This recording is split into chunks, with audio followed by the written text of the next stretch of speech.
Hello, everyone. It is Cheryl Hickerson, CEO of Females of Finance, and it's another Tuesday topic. This is one of my favorite things because I don't have to teach anybody anything. Yes, love it. And I get to learn. So I get to sit alongside wonderful people like my friend Jennifer Sauter from Cash Flow Mapping, who is going to talk about cash flow conversations today.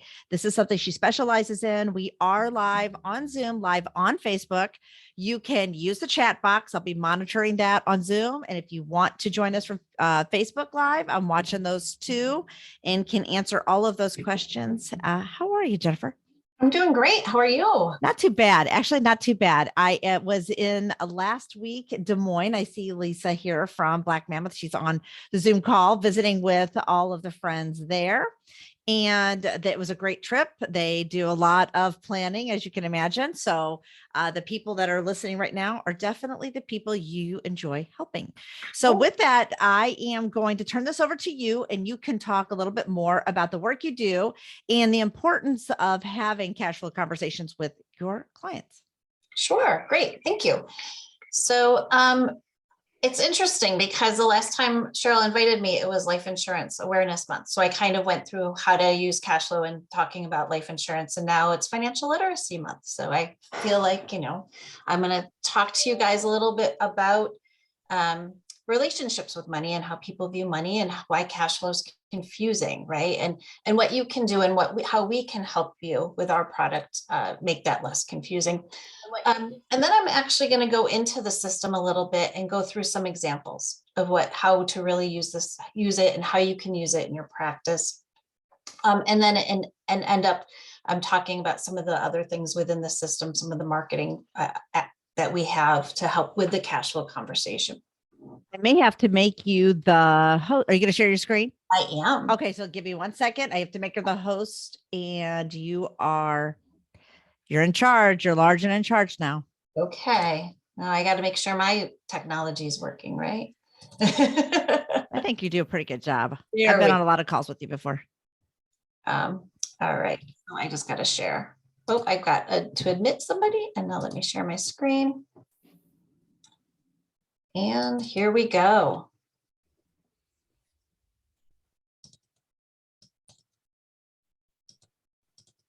Okay, there we go.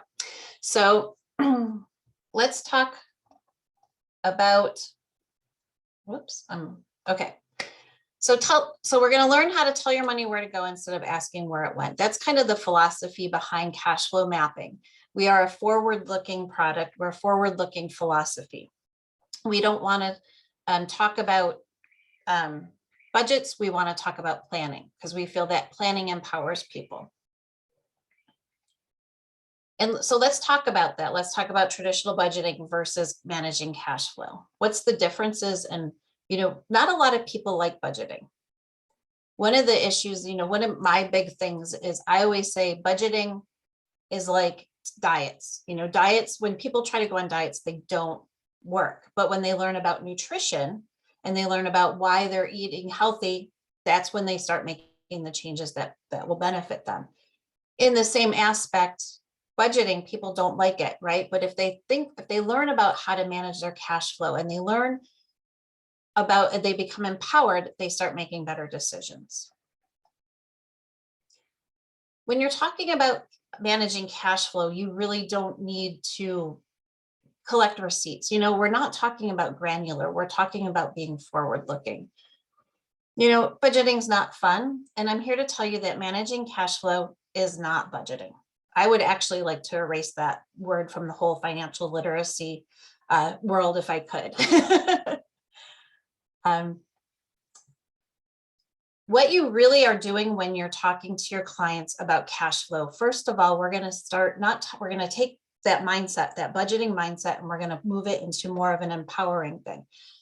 And when you talk about cash flow and they start learning about it, one of the things that opens up is that they really start understanding their relationship with money. And this is very important because 7 out of 10 people actually struggle with cash flow. And what I mean by that means they feel that they can't pay their bills. And about 3 in 10 who can easily pay their bills still don't. And it's because they have this budgeting mindset. If you want to help get a very first understanding about how your clients think about money and cash flow, ask them this question, or say this statement: happiness is a positive cash flow. And ask them how that makes them feel. You know, everybody read this. How did it make you feel when you saw it? Some people were probably like, yay. And some people were like, ugh, right? That's a really good eye opener for them. And it's interesting is I was just on a call with somebody who does like behavioral analysis around what you just said there. And I think it's really important for everyone to really sink in and be in that space, because not everyone understands what cash flow is. Okay. They just know how to pay their bills, right? Yeah. We get a lot of, even wealthy people, let's just be honest. They're like, they don't totally understand that. And I also think that they feel weird, or like there's a feeling behind saying, like, it's almost like a positive affirmation or a daily affirmation. Happiness is a positive cash flow. Like it could become a daily affirmation. And I think it's really important for women. I have a business coach. I get up every single day and I have to give myself permission to make money. Sounds crazy, right? But it's true. No, not at all.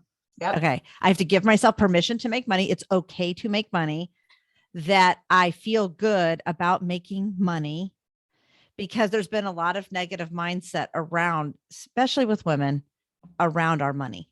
Right. And so I think this is maybe like, to me, the money slide is the slide right here. So I just wanted to say that, because I'm actually somebody who gets up every day and has to say these daily affirmations, as crazy as that might sound. And great. And I thank you for sharing that, because it's so interesting that people don't acknowledge their relationship with money. They really don't. They hide it.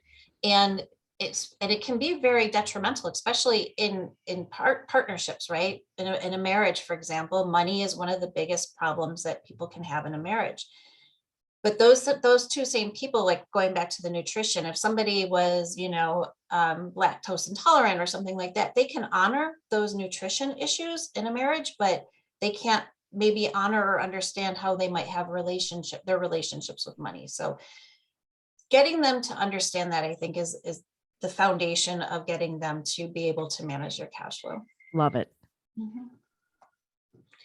So what are some of the problems with currently managing cash flow? We call this the circle of confusion. And it starts with how people view budgeting over cash flow. And traditional budgeting commingles what we call fixed and variable expenses. Again, in my world, I don't use mandatory or discretionary, would like to remove them from the financial world. Because it's not up to anybody but the person spending the money, how they're going to spend the money. And it comes down to two categories. Is it a fixed expense or is it a variable expense? Fixed expense is something you've already spent money on. It's predictable in timing and amount. And variable is what you have to spend going forward, and really where you're going to be starting to make the decisions. The other problem is the difference in frequencies of pay. How often do you get paid? You might be surprised to find out that there's people out there that don't know whether they get paid every other week or twice a month. And that's an extra 2 paychecks a year. Then you've got people that don't understand the difference between long-term savings and short-term savings. Right? Long-term savings is designed to replace your paycheck. How many clients have you had where they say, yeah, I'm saving, and then you go to look at their retirement savings and all they're doing is putting 5% into their 401k. They don't have anything else, but they're putting, maybe 20, 30% away for a down payment of a house. They don't understand that there's different types of savings. I want to remind everybody on the Zoom call too, you can come off of mute or small enough a group that you can ask questions and make statements. Please do, because it makes all of us stronger. Because exactly what Jennifer just said, retirement readiness is one of the number one problems that we have with just everyday folks today. They are not retirement ready. We all know this, right? But are we actually proactively saying these things out loud to people from a marketing even standpoint? I promise you not, because I go out all the time and check a lot of people's stuff. We're not dialoguing about this enough. And it takes people like 27 times to hear something before they're like, yeah, that might be me. That one might be me. And So I'm like, I just yeah. really want to drive that home. So feel free to come off of mute if you want to say something. And Laura, yes, this is your jam. This is what you do. I know it. Then the last two, we live in a paperless society and there's so many different options for paying. So not only do you not understand maybe what's coming in and when, you don't understand what's going out and how and where, we've been so removed from the time where, the paycheck comes home and it's all cash and you put them in the envelopes. And then when the envelope's gone, you don't have the money to spend anymore. It's just things are happening in your sleep even. Then what we have found is one of the other big places where cash flow gets lost or there's poor cash flow planning is taxes. We have people that over withhold or under withhold, and people don't necessarily manage for that. And that money can get either, you're not saving for that, or it's getting lost just in mindless spending and lifestyle, when you could really maybe use that money to work for you in a different way. Anybody questions? Anybody have a comment? No? Okay. Reminding everybody in the chat, I'm going to do it. Lisa's been around long enough. Mary knows it. Laura knows it. Sandra may not. Oh, Beth knows. Be prepared to put your big ask out in the group. What do you need in 30, 60, 90 days to move your business? And do not be afraid. Even if you do similar work to what Jennifer's talking about, or you use software that's similar to this, feel free to ask, like, does it do this? Or have you thought about that? Because I do know one of the things I love about Jennifer, I'm going to pick on you, Jen, That's good. is that she takes a lot of feedback and she actually goes back and they update their technology based on the questions and the things asked. And she makes me better because I've never met anybody so detail oriented. This software has made her. Yeah, no, I'm serious. She has made me such a better web developer because she's like, this link didn't work here, or I can't find. I'm like, oh man, but I love it because then I'm like, okay, I got to be stronger next time. Now I test it against, will Jennifer Sauter find that this works or not works? We'll find out. So I tease her, but she knows I say it with mad love. Yeah, I'm always like, oh, here comes another email. So, okay. So let's go on. Let's talk about what cash flow mapping or even just cash flow management can do to help. So the first thing you need to understand is what your monthly income is. And our system converts all your income into one monthly number. So business income, we have what we call family maps and business maps. So if you have clients that work in businesses, you can actually build a business map to understand the business cash flow, and they connect to each other. So you can see how the changes in your business will immediately affect your family cash flow. From there, the system wants you to pay yourself first, and we have a system for long-term savings. Not only on this page do we have a calculator that you can set for goal savings, 20% maybe is your ideal. There's just this page, if you're working with clients, if you're working with new people, this is a great page where you're going to start learning about them, again, exploring their relationship with money and starting to understand them. Then the system's going to ask for your fixed expenses, and we're going to start separating the fixed from variable. Like I said before, fixed are predictable in both timing and amount.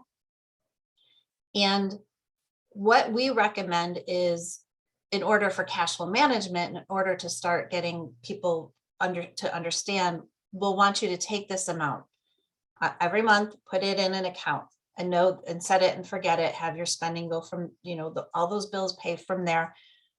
So you do not have to worry about those anymore.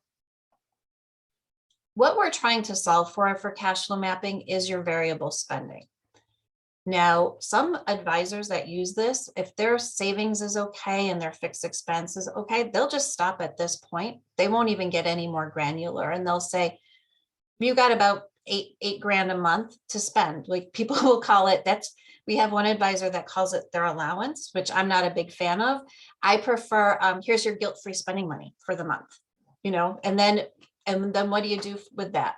Well, if they want to manage that, let's talk about some save to spend. You did talk about how you wanted to buy a house, so let's put a little bit away every month for that. Do you have variable spending that you want to allocate? Variable spending is not necessarily like we said before, discretionary or mandatory, it's just variable. Groceries, those go up and down, but about how much you want to spend. So you want to allocate. So you're starting to plan. And then what's left over is what we call unallocated cash flow. Now, if you're going through this with a client first, and this is what the numbers come up, the question you can ask them is, are you saving? Essentially, they're saving $4,000 a month. They're saying that they do not spend this $4,000, and you've got a yes, no, or an I don't know, and then you take it from there. But a lot of times, if this is no, it's an eye opener. And we're talking again, relationship with money, empowering them, getting them to see what they're doing. So for them to say, no, I'm not, I'm actually going into debt about $1,000 a month, you can say, well, then you realize that you're mindlessly spending about $5,000 a month. And we probably should be taking some proactive steps to see where that's going and readjust the numbers accordingly. The system isn't sent to judge. The system it's black and white. It is what it is. And they get to make the decisions. And if they're okay with what they're okay with, then you're fine with it too. You're not telling them where to spend their money. Any other questions? Yeah, I had a question. Sure. Actually, I had a couple questions. Is this software solely available to financial advisors? Nope. Anybody can buy it. We have coaches. We have business coaches. We even have real estate agents that do use it with their employees. We have a whole bunch of different. Yep. And my other question is, the pushback I've gotten from clients is having different accounts. They don't want to have very many, I don't want to have a couple savings accounts. I don't want to have a couple checking accounts where this goes in and that goes out. Do you run into that? I think the way you teach it, it's not overly burdensome in terms of you're going to have, and it's also flexible.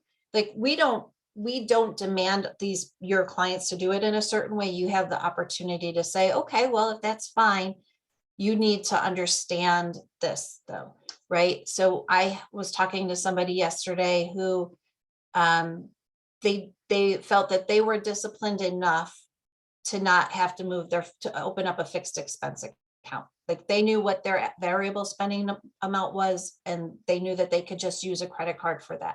That's fine, but ideally, you would want your client to have an account that all the income's coming into, a checking account, a high yield savings account, and a credit card.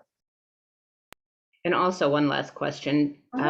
What is the reaction you get when you say, okay, you have $5,000 that you don't know where it's going to?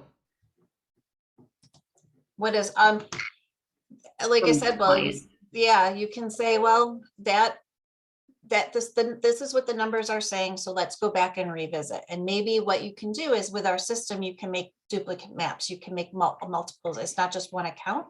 So I would say, okay, well, let's figure this out then. And what I'm going to suggest you do is, if we know your fixed expenses are correct, we're going to just have you make a new map. And we're just going to, I want you to put all your variable on a card for a month or 2 months, so we can understand what you're spending on your variable and then take it from there. I think this is beautiful because I think I used to do this myself, that people will delude themselves into thinking what they spend, and the reality of what you actually spend, when you see it in black and white, it's kind of hard to not say, wow, $4,100, what the heck did I do with that?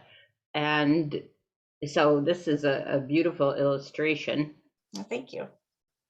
Yeah, we tried to make it, one of the founders says is, accountants love numbers, lawyers love words, but clients love pictures.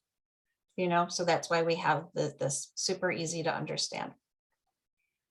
So we had a quick question. This is Lisa. How have you seen like couples? Because I've been thinking about a couple couples we work with, like one's a saver, one's a spender, so that like extra spending's coming out of one of the spouses, but everything's in joint. This looks like a joint picture. Is that correct? Yeah, you could, within the system, you could make a his, hers, ours map, If that's what you want, that's the, it's super flexible. I'm going to jump into the system soon, but yeah, this is it. And in fact, we've had people, when couples do this together and they start realizing things, again, just as a single person, it's eye-opening. One of our advisors had told us a story about how, a married couple was using this and it was helping them a lot. And she was, I don't know, it was like the holidays or something. So she's got real spendy and she wanted to dip into the fixed expenses, and her husband could say no, because we already spent that money. Fixed expenses are, we just waiting on the bill. And she was like, oh yeah, that's right. And it helped change her mindset too. Mhm. Mhm. So now I'm going to go into the system. Give me a second here to pop over. And instead of going and doing some of the pointy clicky things, like I said before, I think what I'm going to do is just kind of show you a high level look at the things and go through a couple scenarios that will help you. Starting with this is it. Like, again, the system is also designed to be as user friendly as possible. So we, again, we start with goals and concerns. We have the ability to track these. You can actually even add these to a map. So if you're creating a map, say a retirement map, and you want that buy the lake house and be able to pass some money along to your children, this is what your cash flow will have to look like to achieve those goals. You can go ahead and do that. In this scenario, what I have is he's a business owner. So we talked about how the maps connect. And what we recommend is always making a base map your first map, and don't do anything with that, because those are good numbers. You can go ahead and duplicate a map all you want, and then you can also hide it from the client. This is a client interface, so you can give clients access to this. And in fact, we recommend that you give clients access to this because they become part of the process and they get more involved. But, so we've got this map we made in 2021 and 2022, they came in, they said, we want to think about retiring. He wants to sell his business. So we go ahead and we updated the map here. And then we made a map, a retirement map, and he's going to sell his business.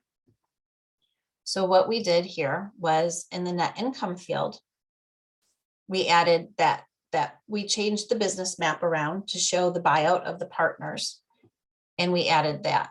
Now, if I go over to here, and going over here to the buyout map for the business, this is what a business map looks like. Now, both maps work the same in that they start from 1 to 7 or 1 to 6, and you start with what's coming in and then what's going out. What's very important about the family map is this distributions page. So we have, this is a doctor's office. They're getting some fixed distributions. This is how much the one partner is going to pay the other partner on a monthly basis to buy out, whatever is 5 years. And then this is the distributions that they're going to get. Okay. Let's go back here. So that's the map. So we basically took the map that had their regular business income coming in and we switched it. And then we went through, okay, well, we know what your new net income is going to be. Let's talk about everything else. So we talked about long-term savings. Well, what's going to happen? Some of those things are going to change, right? Here's the calculator that I talked about. Maybe they still want to save 20% of their gross income for certain things. You can do a calculator. The system's pretty nice because if I change this and renew, what's going to happen is it's going to show where you actually are saving a percentage of gross income and how much more you have to save. So if I wanted to save, actually I need this about 30.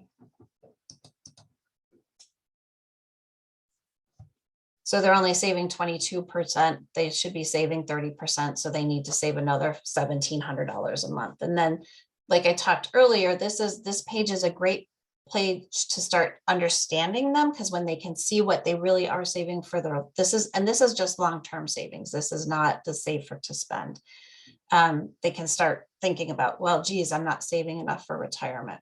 Okay, well, then let's talk about that. Can you save more, or should we plan on working longer, or should you go get a new job and earn more? As well as what information you can start asking new people without getting too personal. You know, do you have an IRA? Are you contributing it to? Do you have mutual funds? Oh, okay, you do have a non-qualified account somewhere. You know, I do money management as well. You know, maybe if you can send me your statement, I can, give you my opinion on how well it's being managed, that kind of thing. And then we go from there. Oh, the other thing I want to point out to here is not only do we, let you know how much, but where are you saving? And to be able to show people very easily where they're saving their money. We talk so much about asset allocation, but sometimes we don't talk about other diversification of taxes, stuff that's qualified, non-qualified, correlated to the market and non-correlated to the market. This is a really easy way to show them how you should not only have what's invested in accounts be diversified, but how your savings should be diversified. And I'm sure that most people, when they do this the first time, you're going to see, 80-90% going into, the traditional long-term 401k or 403b, something like that.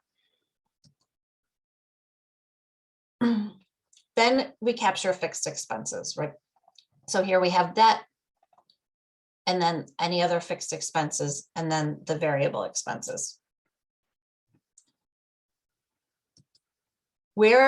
Then we have the summary page.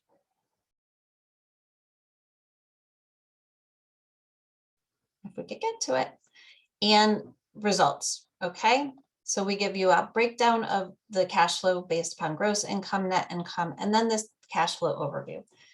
So now we know when through the buyout with the new income and all the changes that we've made here, they're still going to have about $2,700 a month of unallocated cash flow. What's nice about the system too is then we can make one for 2029 and see how much of this we need to save, because we know that they're a buyout. What happens when the buyout happens? There's going to be that money is not coming in. So we need to understand what we need to pull from our investments. Any questions so far? All right, is all making sense? Great. Then what you can do is a comparison report. Let me show you what happens right now and then with the buyout. And we're going to go ahead and get there. Let me go this way. You made a lot of improvements in the software. It's so pretty. Yeah. Oh, thanks. We did a lot. And in fact, last year we spent most of the year creating a huge marketing platform. So we have landing pages. I don't know if I have time to get that too. Okay. And I have a couple here I'll show you with landing pages, with social media content, all sorts of stuff. But so now here's a comparison report. And what is lovely about these is that it's black and white, and it can prove to people that the cash flow will still work. Even though they're not saving, and they might be withdrawing from their, they're no longer in accumulation phase, right? They're in distribution phase, and you can show them how it works. So here's their cash flow right now. This is their cash flow in March. And the thing I love the best about this is, okay, I'm going to see, as 2,700 and non-2,700, it's about the same. But what has changed? And we show the change details. So let's, what's happened with your income, what's happened with your taxes, what other things are going to happen. You're going to start saving more, because we need to make sure that some of that buyout money is going towards our longer term needs. And then what's going to happen? Well, they're going to move. And so they're going to lose, some of their housing is going to go down. And then they're also going to live life large, and they're going to go out to dinner more often. So they're upping their things. So all in all, it's almost a net there's no difference in their unallocated cash flow. Any questions on that? Great. Do I have time for one more? Sure. Okay, great. The next one I'm going to do is I'm going to talk about. We just have to be really short because we're at 11:31. Okay. That's what I wanted to say. Yeah. So we can also use it to really quickly understand income needs and retirement.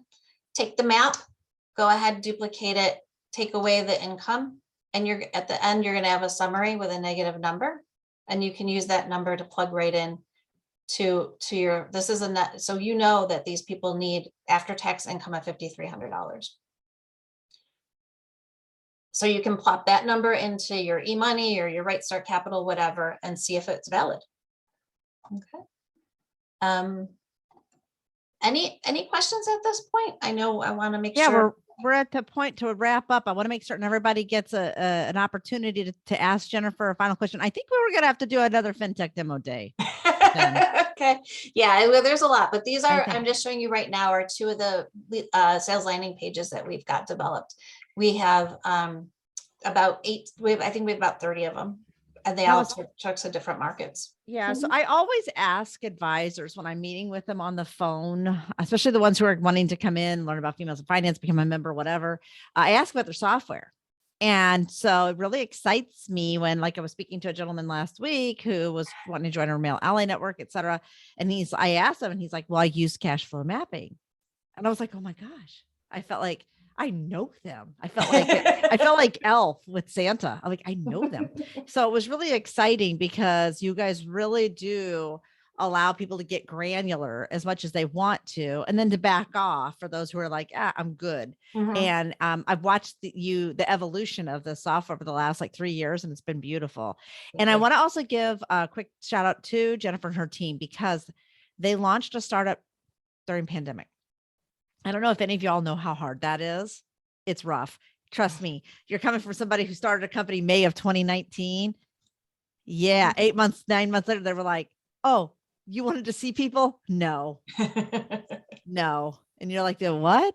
Yeah. All of a sudden you had to pivot. So I want to really give them an amazing shout out because it's really difficult to do that and then stand there and be like, or as Elf would say, I'm singing in a store by myself, and she sat out there and sang a long time. So we're finally coming to the other side of this. So I would love to, I want to say thank you for you spending this time today, Jennifer. I'll also make certain that you and I connect about doing an actual demo of the software and inviting everybody back to that. If you've been on a call with me, I'm going to ask you about your big ask.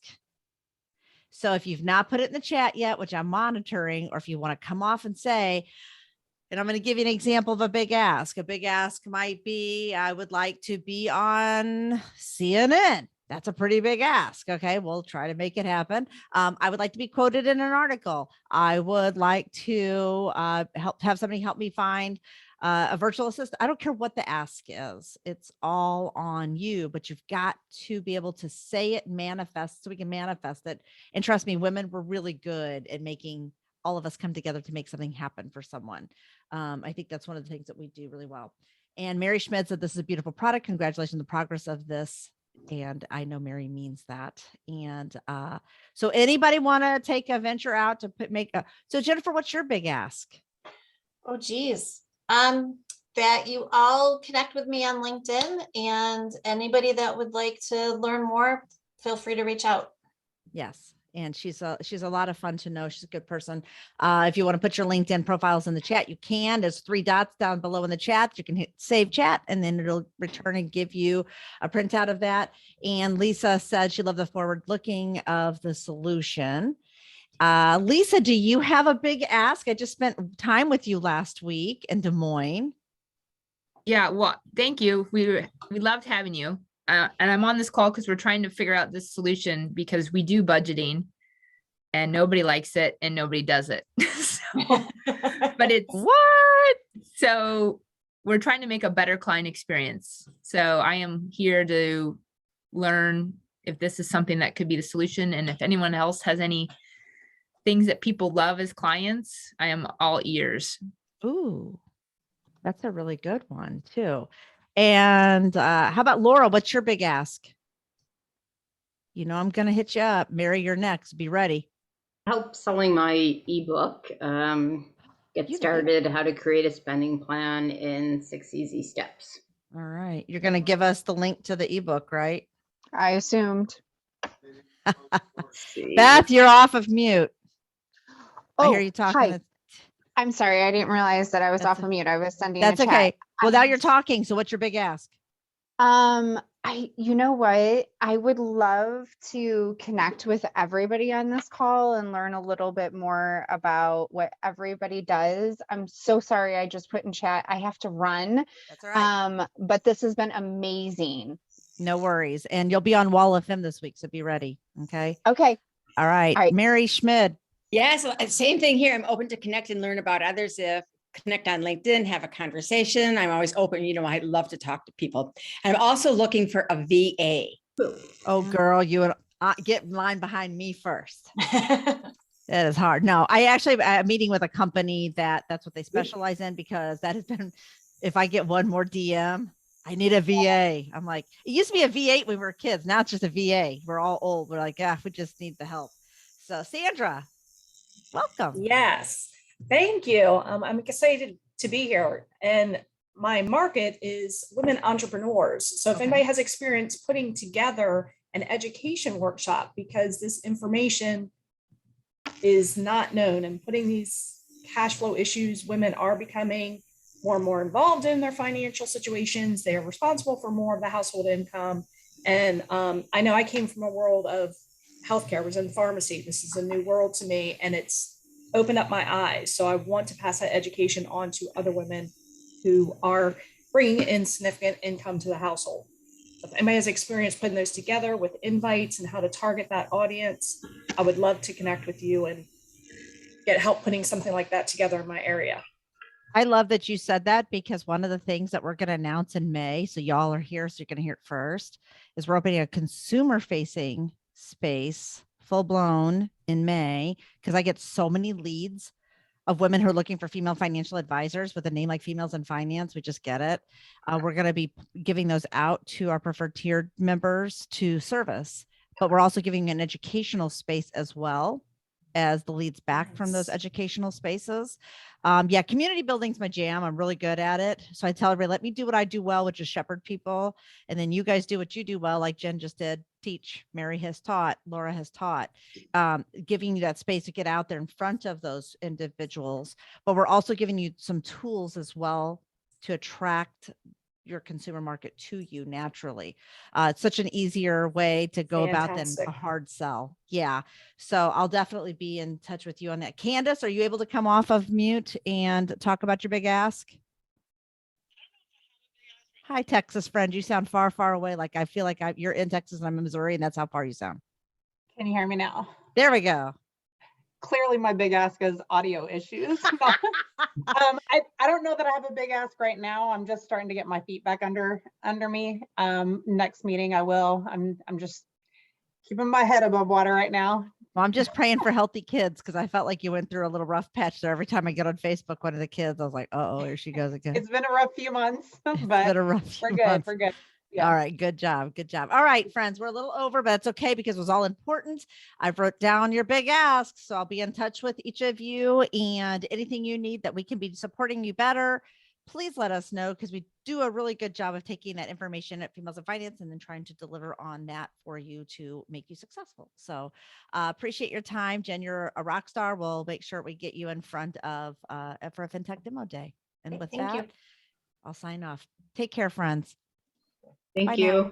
Thank Always. you. You're welcome.